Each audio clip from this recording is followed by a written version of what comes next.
ఈ వీడియోలోని పోస్టర్ చూడగానే మీలో చాలామందికి నాపై కోపం ఉండొచ్చు, మరికొద్ది మంది పొగడొచ్చు కూడా.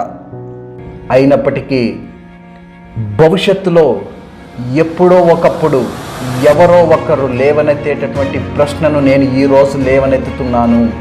అదే అనేక ప్రపంచ దేశాలలో చట్టబద్ధం చేసినటువంటి వ్యభిచారాన్ని భారతదేశంలో కూడా చట్టబద్ధం చేస్తే ఎందుకు ఈ ప్రశ్నను లేవనెత్తానో తెలుసా?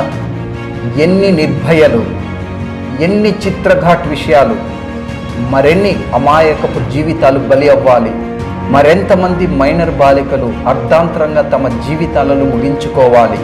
మనం ఎంత గొంతు చించుకుంటున్నప్పటికీ నేరాలు మాత్రం ఆగడం లేదు, అధికమవుతూనే ఉన్నాయి.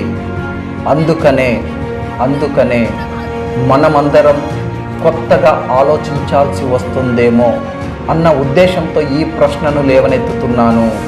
భారతదేశంలో వ్యభిచారాన్ని చట్టబద్ధం చేస్తే, ఈ మాటకు మీరందరూ నాతో ఏకీభవించమని కాదు, దీన్ని సమర్థించండి అని అడగడం కూడా కాదు, దీనిపై ముందుకొచ్చి చర్చించమని అడుగుతున్నాను.